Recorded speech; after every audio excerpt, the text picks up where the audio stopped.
ನಮಸ್ಕಾರ, ನೀವು ನೋಡ್ತಾ ಇದ್ದೀರಾ ನ್ಯೂಸ್ ಫಸ್ಟ್. ಬೆಂಗಳೂರು ಫಸ್ಟ್ಗೆ ಸ್ವಾಗತ. ನಾನು ವಿದ್ಯಶ್ರೀ. ಮೊದಲಿಗೆ ಹೆಡ್ಲೈನ್ಸ್.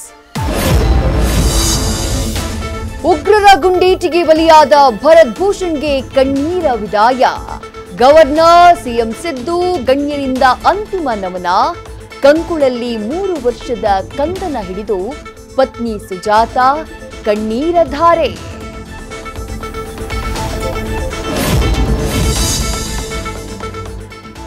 ನರಹಂತಕರ ದಾಳಿಯಿಂದ ಶಾಕ್ ಆಗಿದ್ದ ಕನ್ನಡಿಗರು ವಾಪಸ್. 177 ಜನರನ್ನ ವಿಶೇಷ ವಿಮಾನದಲ್ಲಿ ತಾಯ್ನಾಡಿಗೆ ಕರೆತಂದ್ರು ಸಚಿವ ಲಾಡ್. ತಾಯ್ನಾಡಿಗೆ ಕಾಲಿಡ್ತಾ ಇದ್ದ ಹಾಗೆ ನೆಮ್ಮದಿ, ನಿಟ್ಟುಸಿರು, ಖುಷಿ. ನಾವು ಬದುಕಿ ಬಂದಿದ್ದೇ ಪವಾಡ. ಉಗ್ರರ ದಾಳಿ ಪೈಶಾಚಿಕ. ನಮ್ಮ ಸ್ಥಿತಿ ಬೇರೆ ಯಾರಿಗೂ ಬರೋದ್ ಬೇಡ. ಕಾಶ್ಮೀರದ ಕರಾಳತೆಯನ್ನ ಬಿಚ್ಚಿಟ್ರು ಬದುಕಿ ಬಂದ ನಮ್ಮವರು. ಅಕ್ರಮ ಹಣ ವರ್ಗಾವಣೆ ಕೇಸು ಮತ್ತೆ ಅರೆಸ್ಟ್ ಆದ್ಲು ಐಶು.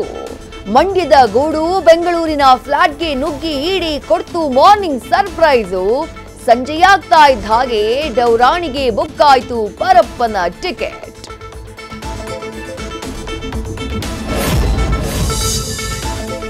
ಬೃಹತ್ ಬೆಂಗಳೂರು ಮಹಾನಗರ ಪಾಲಿಕೆ ವಿಭಜನೆಗೆ ಶುರುವಾಯಿತು ಕೌಂಟ್ ಡೌನ್. ಗ್ರೇಟರ್ ಬೆಂಗಳೂರು ವಿಧೇಯಕಕ್ಕೆ ರಾಜ್ಯಪಾಲರಿಂದ ಸಿಗ್ನೇಚರ್. ನಿನ್ನೆ ಅಂಕಿತ, ಇವತ್ತು ಸರ್ಕಾರದಿಂದ ಗೆಜೆಟ್ ರಿಲೀಸ್. ನ್ಯೂಸ್ ಫಸ್ಟ್, ನಿರ್ಭೀತಿಯಿಂದ ನಿಮ್ಮ ಪರವಾಗಿ.